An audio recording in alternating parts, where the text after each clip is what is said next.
During the talk also. But Cukie always has a lot to say. We discovered water under the floor here one time when he came to talk about dowsing. He's an expert dowser as well as welder and an inventor and a sailor and storyteller. So I won't take any more time. I got a seat here. I'm going to sit here and listen and turn it over to Cukie. I'll sit. Thank you, Bob. First of all, I'll introduce myself in boating. I've owned a boat all my life until I became 90, and then I decided that I better slow down a little bit. My first boat was a 10-foot skiff that I built at the age of 13 in 1938. I had lots of fun in the river with it. And eventually we started sword fishing, and we used that for retrieving the swordfish back to the big boat. And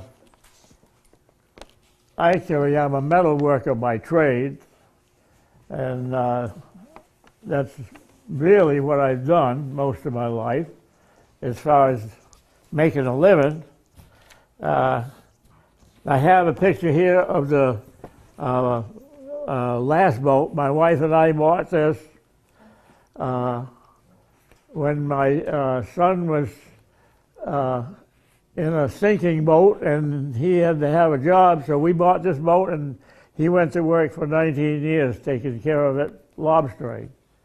And that was my pride and joy, because it's the best boat I ever owned. There have been some shipwrecks that were quite serious to people, and the Atlantic Sword was one. It was a 45-foot steel boat built by Gladding Hearn in Fall River, so we know it was a good boat. And a man bought the boat for his son. The son's name was James Pierce. It went by the name of Sandy. And he didn't have a lot of experience in the business, but he started lobstering with that boat. And he had crew members. He had 3 crew members besides himself on there. And I was in Bucks Harbor, Maine, working on a refrigeration outfit for a week, and came Saturday noontime, I was done. I said to Alice, my wife, I said, we're getting out of this place. And we took off for home. Well, we ran into the snowstorm and wind. It was horrible. And she said something about, it's a good thing we're not out at sea on a night like this. Well, there was a boat out at sea that night, the Atlantic Sword. And I remember one crew member's name, but I didn't get to know the other 2. Orrin Crapo was one crew member who was an experienced fisherman, and Sandy Pierce was the captain. And the story goes this way. They went down to leave after dark. The idea is with a boat like this one here, you try to plan it so that you're ready to go fishing at daybreak.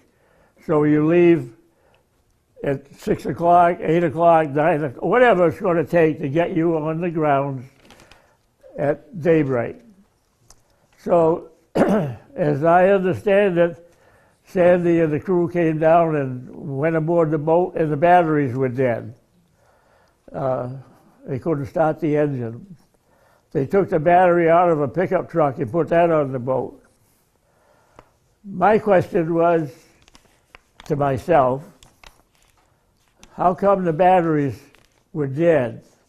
Well, it doesn't take a battery to run a diesel engine. They're completely free of electricity. And I feel they came in on the trip before in daylight. They didn't need the radar, they didn't need the lights.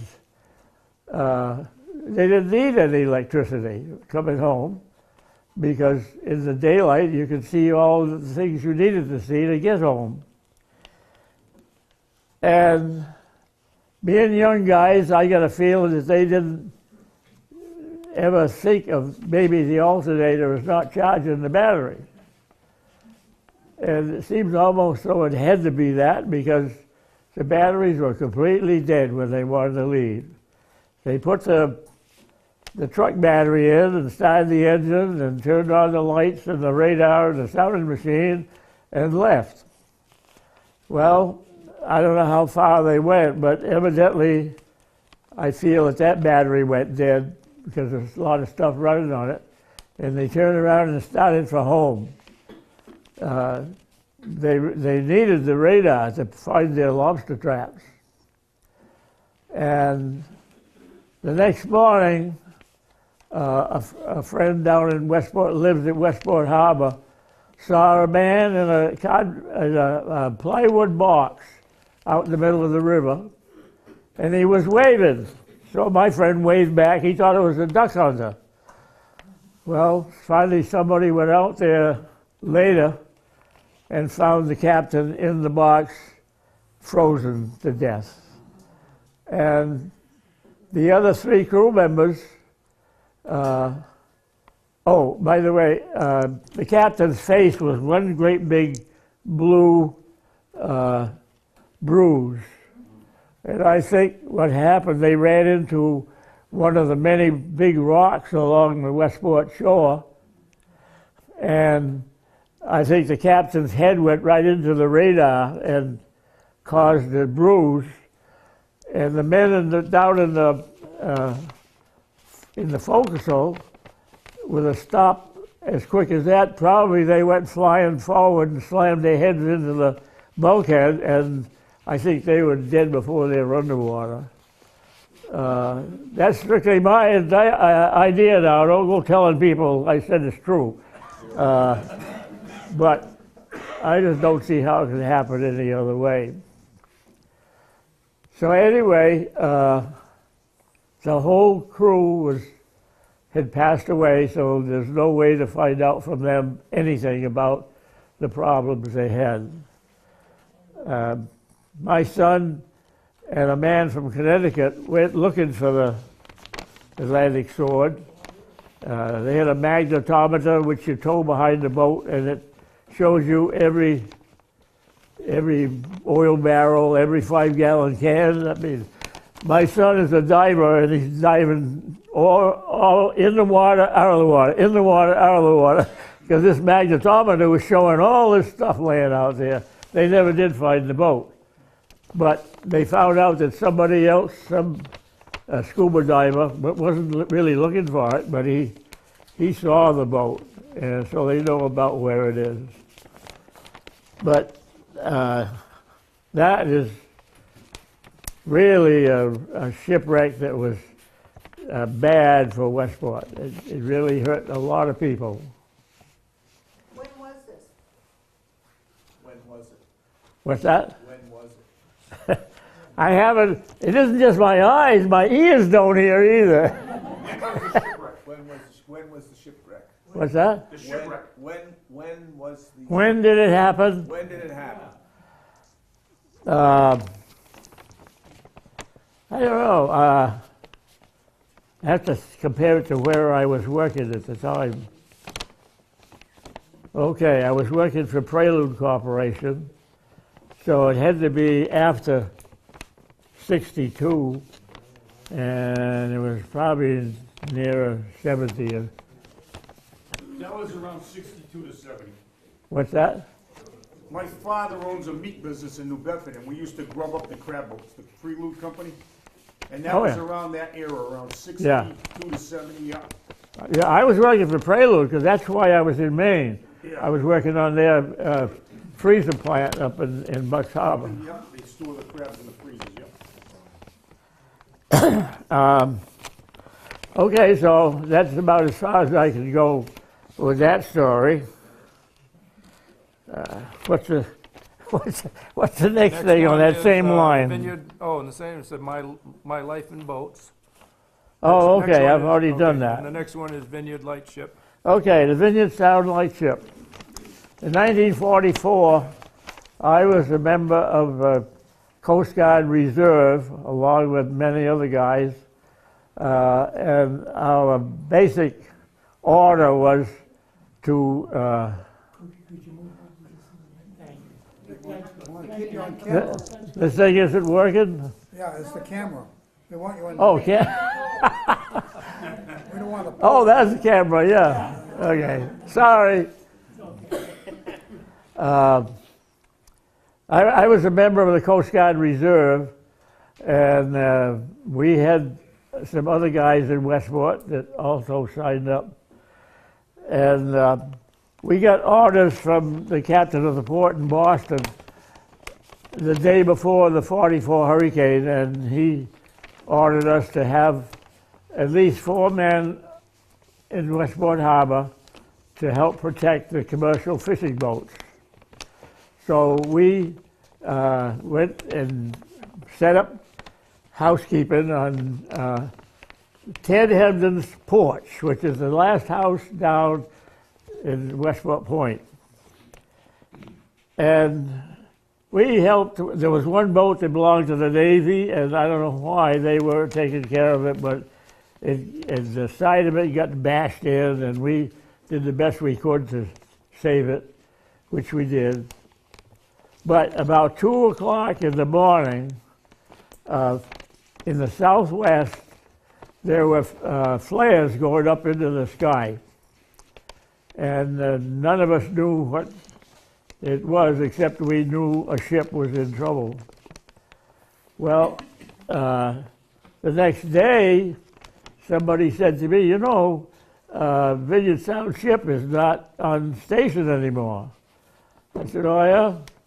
I said, well, the wind was southwest at the strongest, so the ship ought to be on Horse Neck Beach if it, you know, if it just broke loose. We didn't hear any more about it, and then we got a report that the Navy had gone looking for it with a hard hat diver. That's a guy with lead shoes that weigh 100 pounds apiece and all that kind of stuff, and a bronze ball over his head.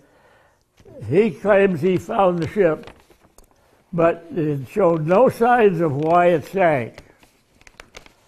So we had to drop that because the government wasn't allowing anybody to talk about this. Why, I don't know. We were still in the Second World War, but because of the war, they didn't want anybody to talk about it. It wasn't even in the newspaper at any time. Anyway, a friend of mine, Brad Luther, was a prominent scuba diver. He was well known all over New England for his different jobs he had done. And I made a rig for him to tow behind his boat with doors that made it spread out so he could cover about 100 feet in width. And he searched and searched. He couldn't find the ship. So he got a man who had something new, a side scanner, which you put in the water and it looks out sideways all the way around, and if there's something out there, you will see it on the screen. Well, he found the lightship that way, and he wrote a book about what he found, and it's really something. He landed first on the stern of the lightship, and he said the big bronze quadrant on the rudder post and so forth. And then he got overboard and started looking around the sides of it, and on the starboard side up forward, there was the spare mushroom anchor. A mushroom anchor is one with a big heavy post like this, only bigger, and solid steel. and a mushroom-shaped head down on the bottom of that post. So you drop that overboard, and when your boat starts dragging, the mushroom digs into the bottom, and you've got an anchor. But the anchor was there, sitting on the bottom of the ocean, and a hole right alongside of it, the same shape as that mushroom. It was obvious that they were trying to launch it because they were dragging. Hen and Chicken's lightship nearby, that traveled quite a distance dragging its mushroom anchor. And evidently they tried to launch it, and the guy running the winch either stopped it or something got tangled up and stopped it just before he got to the bottom of the ocean.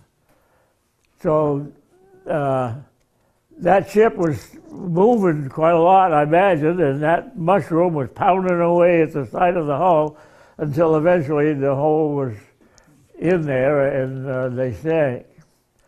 The Coast Guard told the captain of a Coast Guard cutter in Woods Hole to check on all the lightships during the storm. And Captain Hauser tried to pull out of Woods Hole, but he said the seas were so big that he was going to be a casualty if he tried to do anything, so he didn't go out. But he talked to the different lightships by radio. Now, in those days, the marine radio was not FM, it was AM. And in a storm, the static is unbelievable. Well, the Vineyard ship reported that our anchor is holding us, according to Captain Hauser. And then when they discovered that the ship was gone, he decided that they said, our anchor has holed us.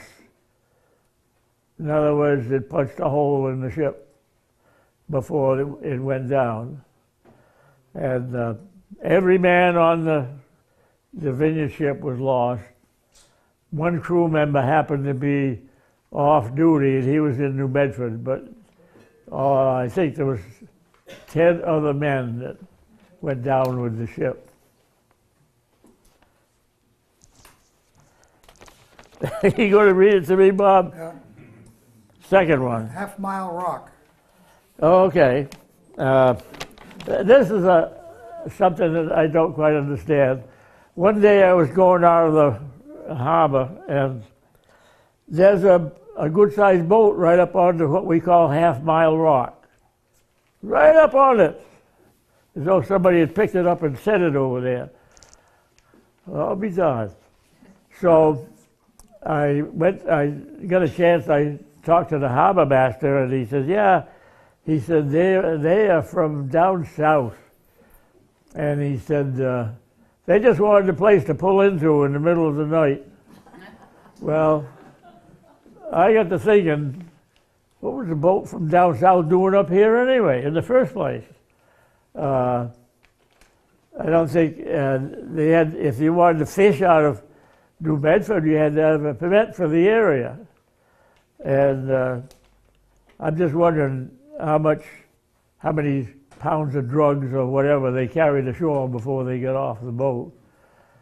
But that required a tugboat. They had to bring a tug from New Bedford to pull it off the rocks. Another one, which is typical for fishermen who work real hard during the trip and have to bring the boat home. The Sherry Ann was a lobster boat, and they had been working hard, and it came time to go home, and they started, and they drove the boat right up onto Horse Neck Beach. It's all sand, there's no rocks, but they were way up there. They must have been really steaming when they hit the beach. That required a tugboat to pull it off, and the helmsman naturally fell asleep. Now, on our boat that I just showed you a picture of, I believed in safety. Everything on that boat was with safety as a destination. And we had a watch alarm.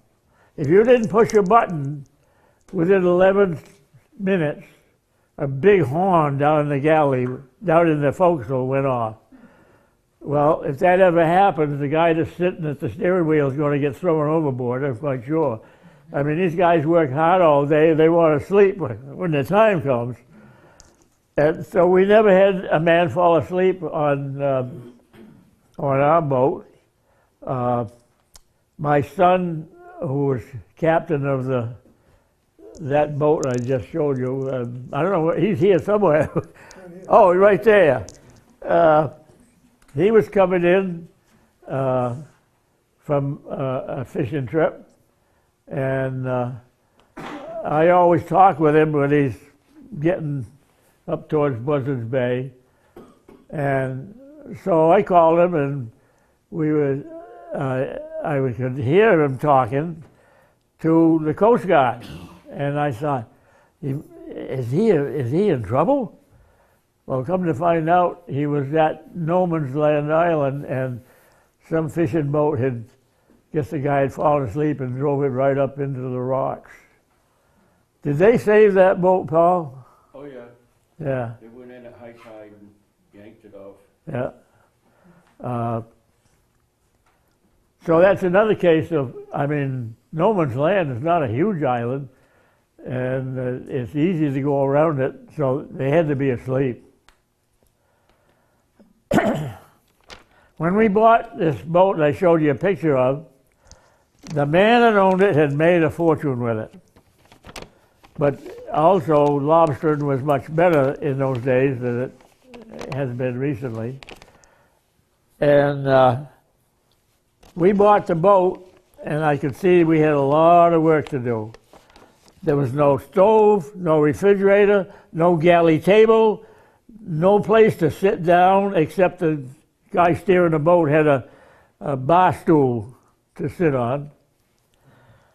And how they could go to, and they went to sea for a week at a time.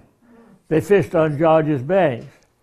And how the heck they did that with a great big box full of sandwiches and go through 3 meals a day with those sandwiches, but they made a lot of money. And the owner had a new boat built 77 feet long, and had to cost him $500,000 at least, I would think. But we changed all that. I put in a refrigerator and a stove and a galley table and benches to sit on, and oh yeah, and the bunks were hanging from chains in the forecastle. I got rid of that and built bunks right into the boat, and that made me and other people very happy for quite a few years. I wish I'd brought my binoculars with me. You did. Hey. There you go. Edith M. Okay. One of the boats that my father and I owned was the Edith M. That was my mother's name. And we did a lot of sword fishing. And that 10-foot skiff I built when I was 13 years old, we used that to retrieve the swordfish and get it back to the boat. But in the '54 hurricane, 2 other guys and myself owned a seaplane, and it was berthed on Cherry and Webb Lane in Westport Point, or Horse Neck Beach, whichever you want to call it. And one of them called me and said, "We better fill the floats with water. We got a hurricane coming." Well, I didn't know anything about a hurricane. I heard it was going to be 50, 55 miles an hour. And this guy said, "Oh, it's supposed to be a hurricane." So we all went down there, 3 of us. We filled the floats with water and got ready to go home, and we couldn't go. We were the water was too deep in one place on the road. So we drove our cars up into the sand dunes as far as we could go, and I guess you realize you don't go very far in sand dunes, but we managed to get up high enough so that the other two guys were out of the water, but my car was underwater during the hurricane. But our swordfish boat was on a mooring right out in front of us. We could see it just by glancing out there. And the wind was up to 125 miles an hour, but the current in the river was unbelievable. A big wharf came floating up the river, and of course our boat had the mooring line stretched right out because the current was so strong. And that wharf came and it touched that mooring line and cut it right off. And it's really surprising. That boat went backwards towards the Point Bridge against 125 mile an hour wind. The current was that strong. It carried it back, and the support for the draw of that bridge was big granite blocks. And downstream and upstream, it was pointed so that it broke up any ice that came floating down the river or going up the river.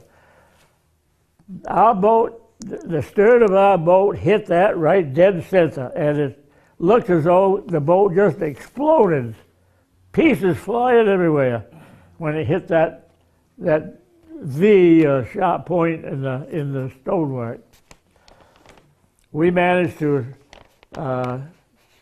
we found the engine and some other odds and ends, and so we had to go buy another boat. I don't know why I bother looking at that. And you know, I printed that, and I could make letters that high if I wanted to with my computer. I didn't do it. Hilda Costin. Hilda Costin. Hilda Gaston. Okay, that was a big scalloper. The captain was a good friend of mine, and they had discovered a virgin territory of scallops near Block Island. And they decided that they were going to get all they could and head for home. Be a quick trip, but a lot of scallops.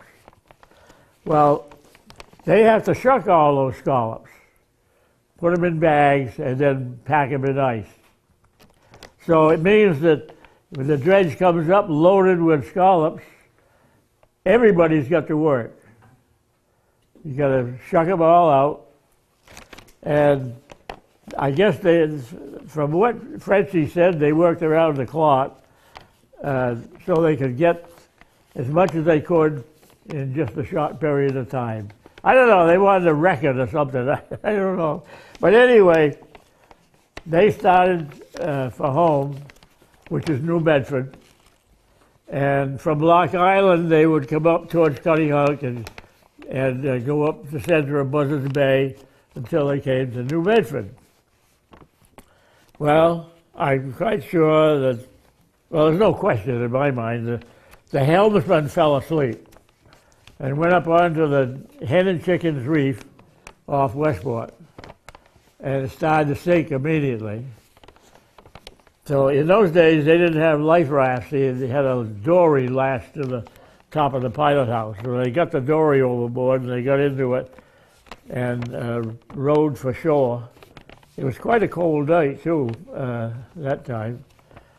But anyway, the insurance company hired Brad Luther to find the boat and see what the condition was. Could it be raised and repaired or whatever? So Brad got a side scanner from Dr. Edgerton, and he hired the party boat owner on the Fairhaven Bridge. Captain Leroy. Let's hear that? Captain Leroy. Yeah. Okay, he hired him, and he took Brad and his buddies out there and started searching for it. Well, they hadn't found it yet, and a tanker was coming up into Buzzards Bay. And the captain of the tanker called them on the radio and said, "Are you looking for a sunken ship?" And Brad says, "Yeah." "Well, I just hit it." So, sure enough, the tanker had struck the mast of the Hilda Goston. So Brad and his crew went over there and dove down to it, and they decided it wasn't worth trying to raise it. It had hit rocks and tore the framework that holds the propeller shaft, just tore it right out of the boat. And I guess the boat wasn't brand new anyway, so that was never done. They just left it where it is. Next. Why don't you hold that? Okay. That'll be my job. Hilda. The pay is low. Yeah. We're gonna double it though. Hilda. Hilda. What's that? The ship Hilda. Hilda? Yeah. Okay. All the years that I've owned a boat, I've been very conscious of safety. And we always had the best that you could get for safety features on our boats. And one day, I had my welding fabrication business. One day, Jack Reese came to me and he said, "I just bought a dragger." He said, "I got to bring it to Westport so you can go to work and do what I need to have done to it." I said, "Okay." He says, "Well, you want to go for a ride?" I said, "Yeah, sure." So what had happened, that Hilda was headed into Menipsha Bight on Martha's Vineyard, and they lost the steering somehow and crashed into the breakwater and sank. So Brad bought it, and he had it raised and taken it into New Bedford and repaired the hull, and then he got a marine mechanic to go through the engine. It had a great big Atlas diesel, it's a huge thing, it weighs tons. And they got it all fixed up, and Brad says, "I got to bring it to Westport. You want to go for a ride?" I said, "Of course." So we and two other guys hopped on board in an afternoon, and it was a calm day, sun shining very nicely, no wind blowing at all. And I started looking around, and I said, "Hey, Jack, have we got any safety equipment on this boat?" "Well, no, we only got to go to Westport." I said, "No life jackets?" "Nope, nothing. We'll put those on after we get to Westport." So we started. Well, we rounded Clark's Point, going on to New Bedford, and headed southwest, and suddenly the wind started to blow out of the southwest.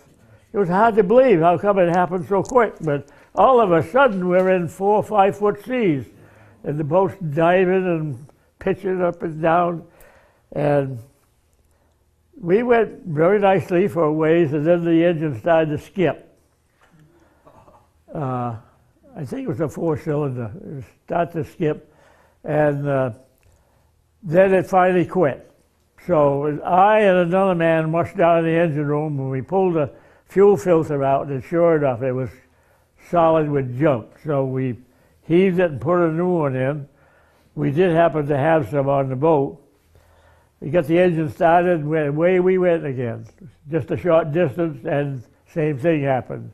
The filter plugged up, and the engine wouldn't run. So we did that, I think it was about 4 times. That engine started by compressed air. Now, you always have an auxiliary air compressor on the boat, run by a different engine. We didn't have one of those. The only air we got was from the main engine while it was running, and it never ran long enough to keep the tank full of air. So finally it got so we couldn't turn the engine over because there's no air. Well, we were right off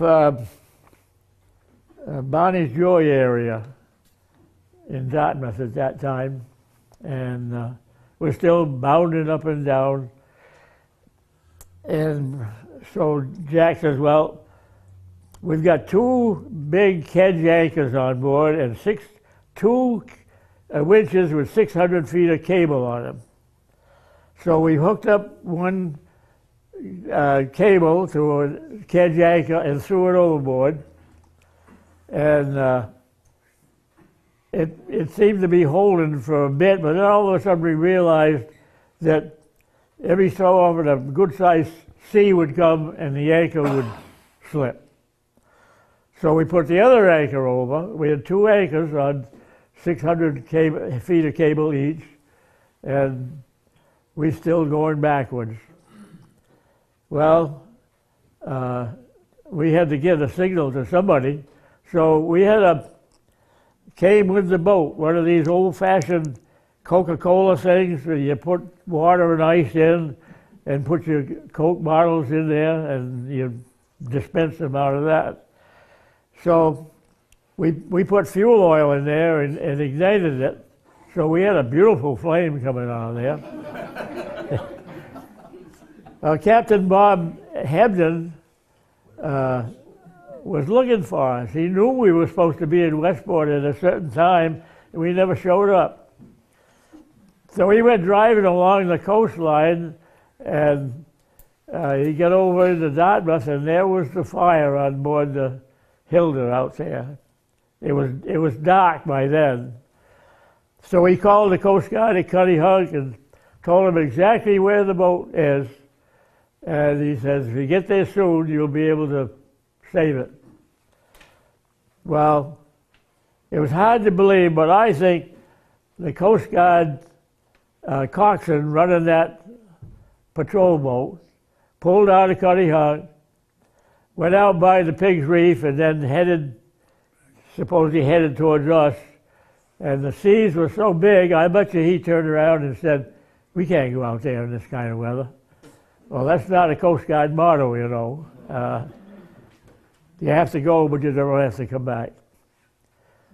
Anyway, they turned around, went back in, and they claimed that they covered a large search area and couldn't find us. Well, you could see that flame from miles away coming up out of that Coca-Cola box. Well, anyway, wasn't too long before we hit the first rock and made our knees buckle when we hit. It threw us down to the deck.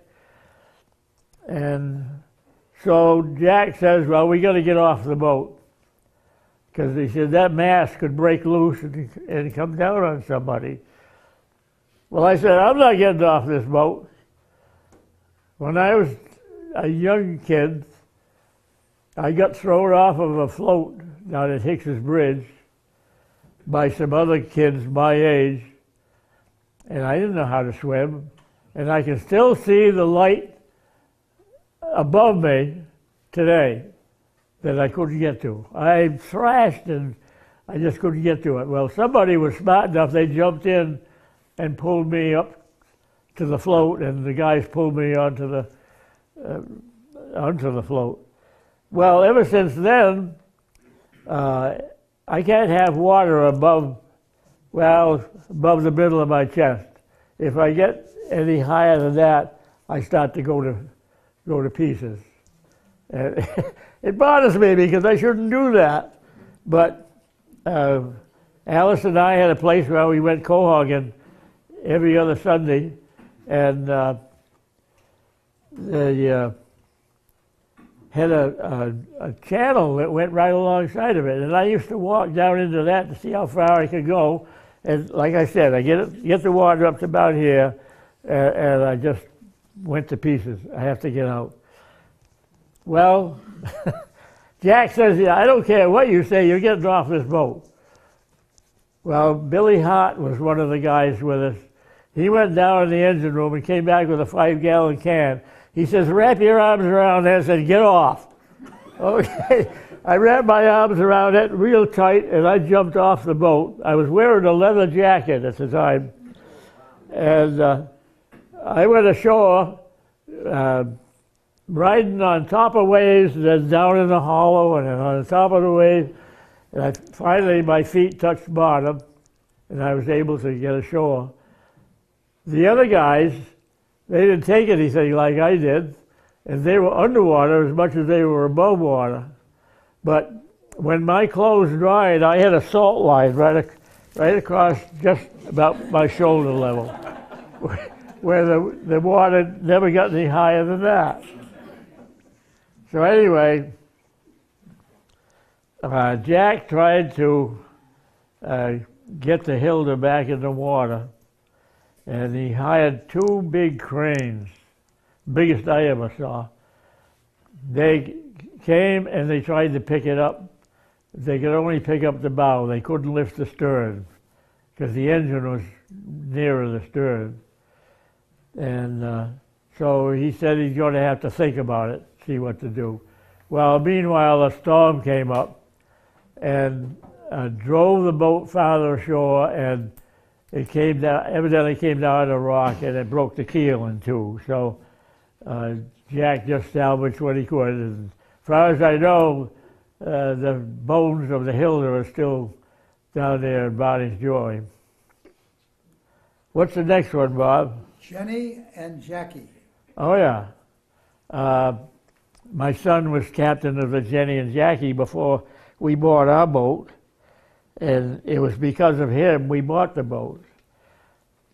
He was moving gear one night with 3 crew members, Paul? Yeah.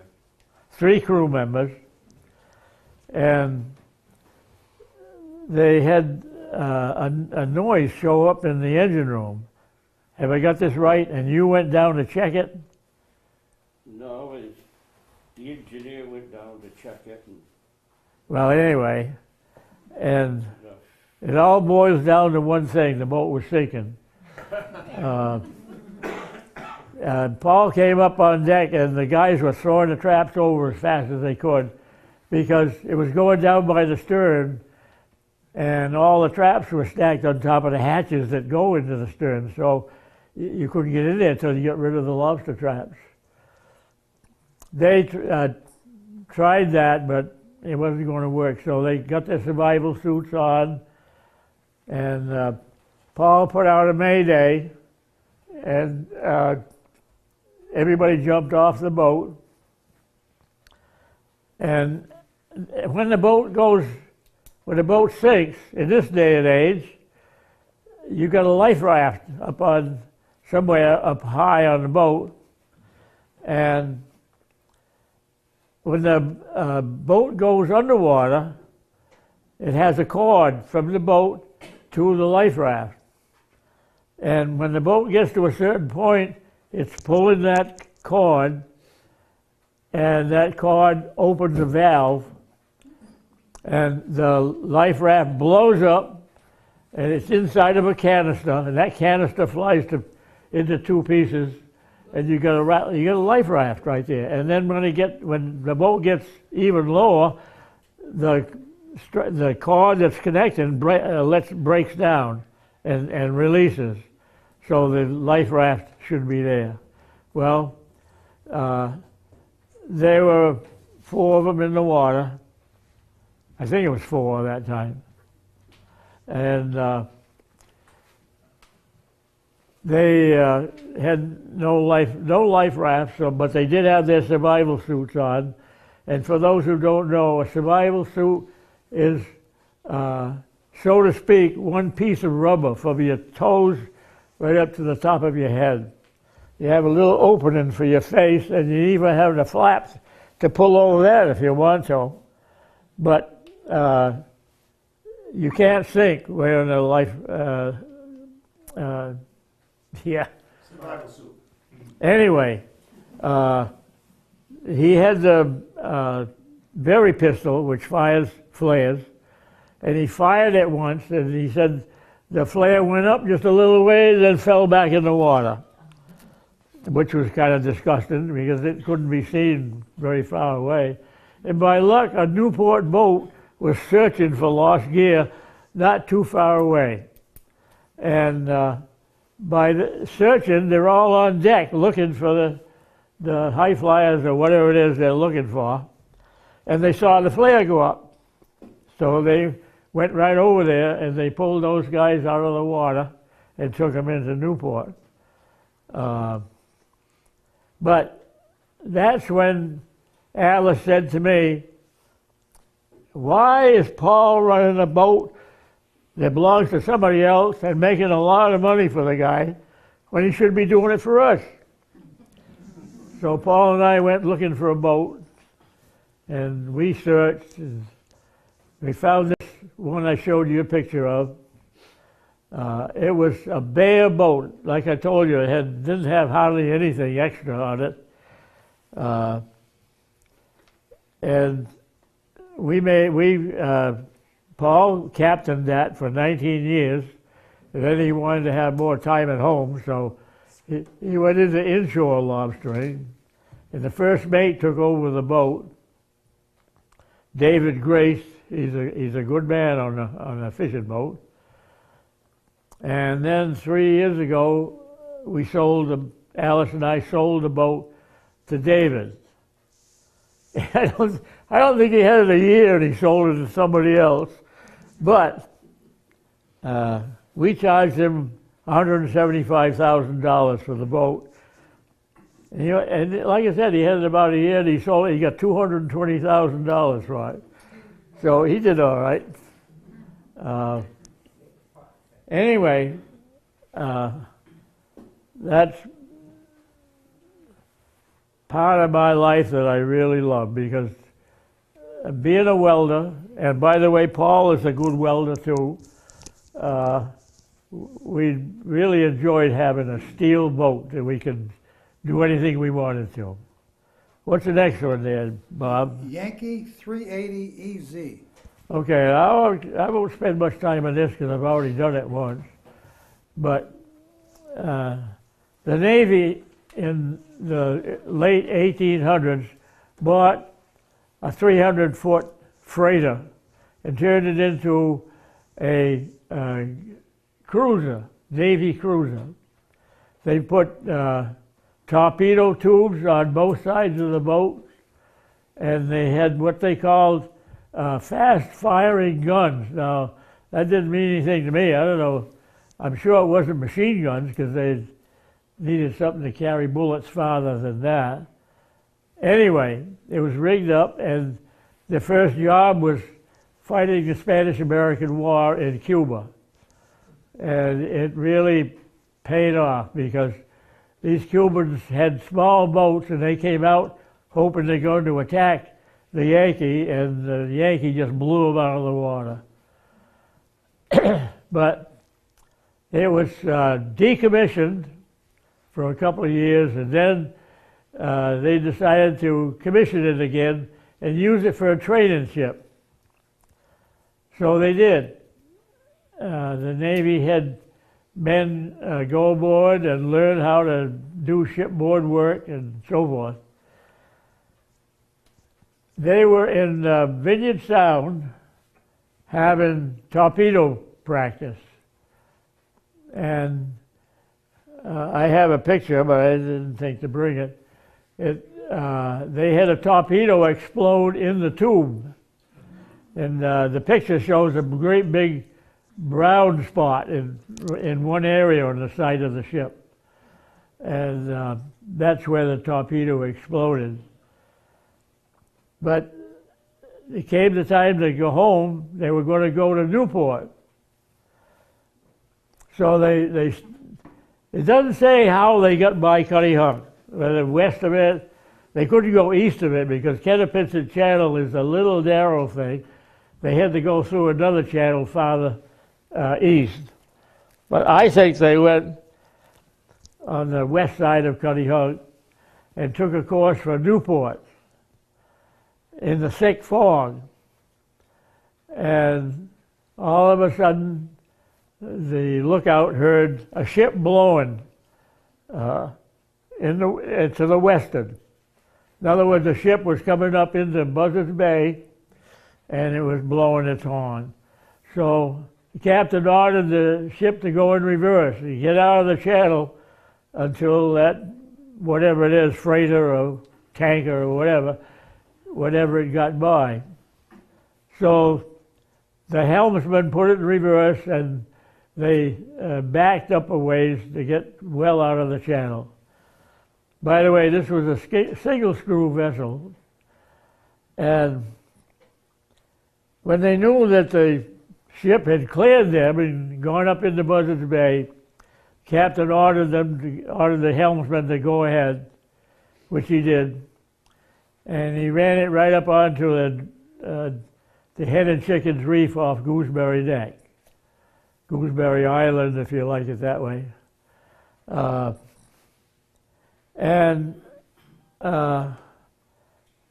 The Navy had to get it off of there, so they put an advertisement in all the periodicals of the day where somebody would see it to bid on raising the Yankee. And a guy by the name of Carbuncle, I think his name was, and he lived in New York City and never salvaged anything in his life. But he had a great idea, and the Navy loved it, so they gave him the contract.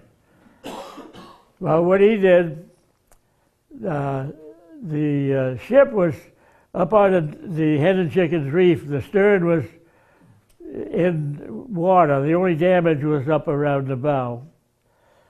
So Mr. Carbuncle sealed up all openings, all the hatch covers, everything had to be sealed.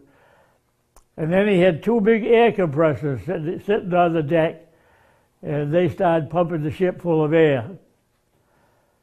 Well, that was fine, and it would have worked, except they got it almost completely afloat when a storm came up out of the southwest.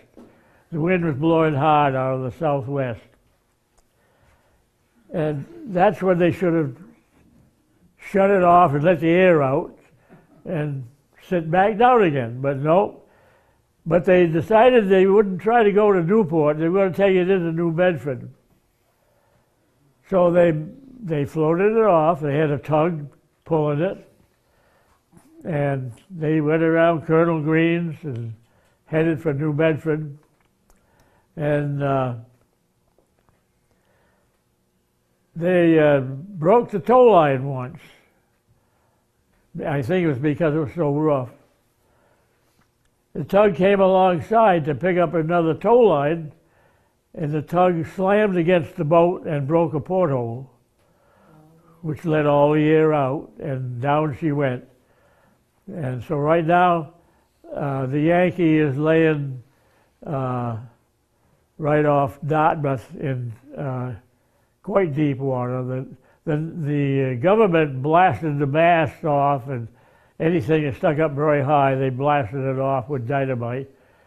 And so there it lays. What's the next one? Sherry Ann. What's that? Sherry Ann. Oh, that's an easy one. These guys were lobstering, and once again, coming home, the helmsman fell asleep, and he drove that boat right up onto Horseneck Beach. And there's no rocks, so the boat wasn't damaged, but they still had to get a tug from New Bedford to come and pull it back into the water. That was not serious, but I figured, well, it's not really a shipwreck either, I guess, but it did come out of the water. What's the next one? Cement barge. Oh, yeah. When I worked for Prelude Corporation, I was always the first one on the job in the morning, the last one to leave at night. And one night, John Jensen was president, and the wind had been blowing a gale. And he says, look, why don't you lock the doors let's go over to the beach. I want to see what those waves look like. So we did. We went over down Bridge Street and onto Horse Neck Beach. And out on the horizon was a great big steel barge with a tug dancing around it. And it was obvious that the tug had lost a tow. The line had snapped or something, and they were trying to get back on it. And they kept running up to the barge, but evidently they took some awful slam bangs into the barge. So it wasn't great things for the tug. And by the time they got anywhere near getting the line on it, the barge rather, was high and dry on the hen and chickens. And that's still laying there now. Another barge that belonged to the Navy, they were towing it somewhere, and I never did find out where they were headed, but it broke loose off Cutty Hunk, and the seas carried it up onto the shore in Cutty Hunk, on the south side of Cutty Hunk. And that happened just about the time I was working for a pilot's license to fly a plane. And my instructor said to me one day, you know, that barge has been laying there quite a while. I don't think they're going to do anything with it. I said, well, I bet it's got some holes in it because look at the rocks all around it. So he investigated. He got a lawyer, and the lawyer went to the proper authorities and found that the barge was open to salvage to anybody. The Navy had just said, that's it. We don't want it. So he said to me, why don't we put oxygen acetylene tanks on the boat and we start cutting up the deck?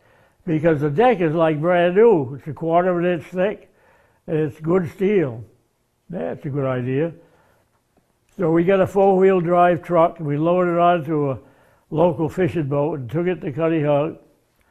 And we built a trolley system to bring the sheets of metal up to the top of the cliff on the south side of Cutty Hunk. And we started cutting. And a couple more guys we got two more guys from Cutty Hunk to help us with the cutting. And one day, a Navy man came walking up to us and he said, you guys are in trouble. Oh yeah, how come? He said, you can't touch that barge. It belongs to the United States Navy. So Bill started to argue with him about it, and he said, we got papers that say we can cut that barge up and carry it away.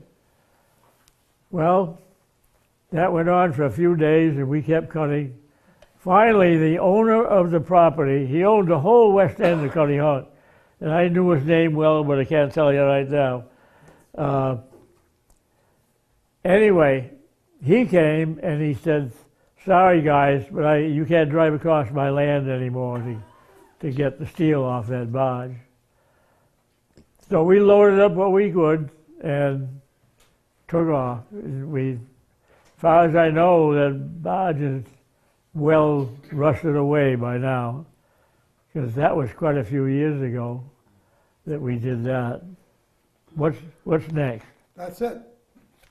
That's it. Okay.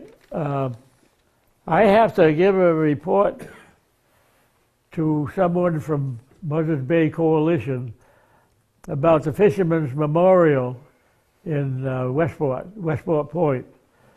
I got the idea, and I designed the memorial stone and the area where it was going to sit. And a woman called me from Buzzards Bay and said, I need to talk to you. I want to get the whole story down. Why you did that and so forth. I said, okay. Well, why I did it was this. This is not a shipwreck, but it's a serious thing. A friend of mine, his last name is Brulard. Anybody know him? Milt, Yeah, Paul. What? Milt. Milt Brulard. He was a lobsterman. He had a real nice boat. And one day he was lobstering, and they fished the same way we did. You have a long, long line. Ours are about a quarter of a mile or more long, and the traps spread along on the line. So when you bring in the traps aboard to empty them, the lines are just coiling up under the operator's feet. So when you get ready to set it out, you got to move away from there. You can't be around that line when it's whizzing out the stern of the boat. Well, Milt got a turn around his leg, and it yanked him right overboard. And the deckhand put the hydraulics in and started hauling back the line, but the Milt was not in the line. They never found him.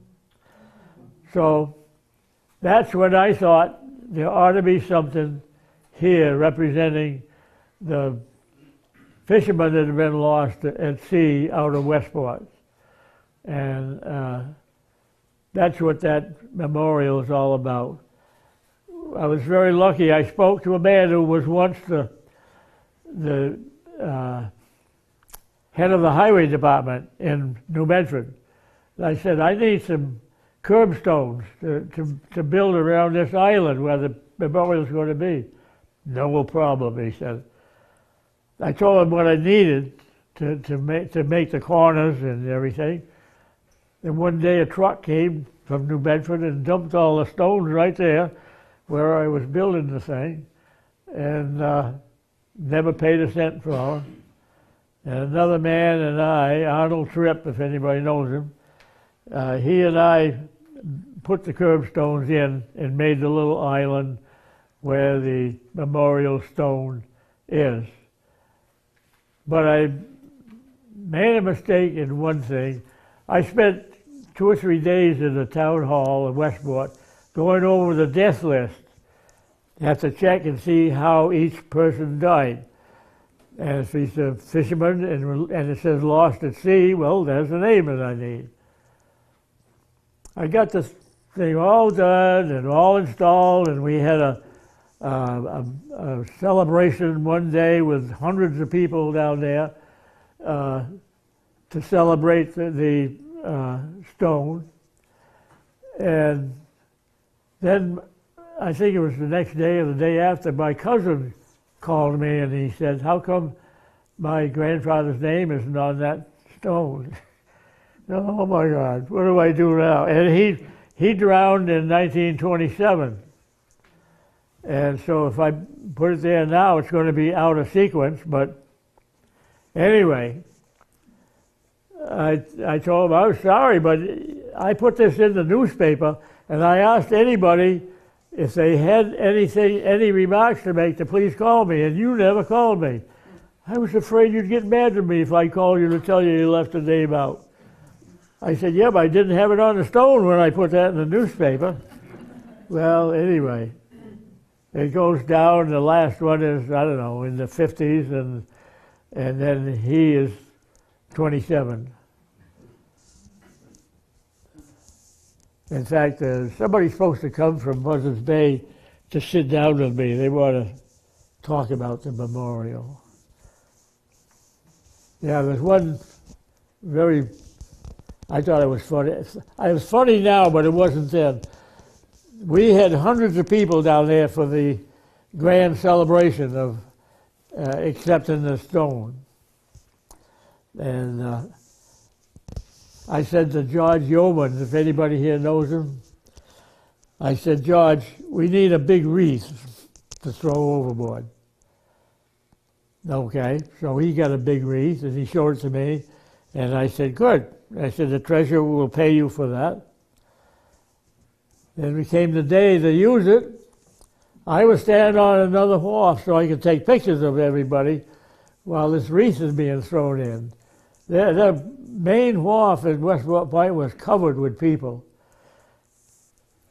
George throws the wreath in the water, and he's got a string on it, and he starts pulling it back. you doing?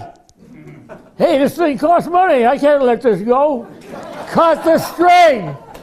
I really tore into him. You cut that string. Finally, he took out a jackknife and he cut it. He said, do you realize what that thing cost? I said, I don't care what it cost. That wasn't the idea. He was going to save it for another man, I guess. I don't know. So, anyway, I think that's probably enough foolishness for one day.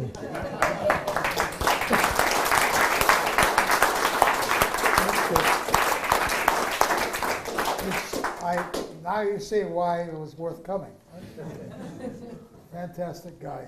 Can you imagine at his age standing for an hour? I'm only 102. Or how's your memory when you're 92? I'll tell you, I've got one friend who's 101, and I am leaning over. I can't help it. The doctor says you're stuck with that. My friend is 101, and he's just as straight as can be, and he walks just as normal. Boy. I went out to visit Cukie a few months ago. He was out in his garden, rotilling his garden. Incredible. Thanks again, Cukie. You're very welcome.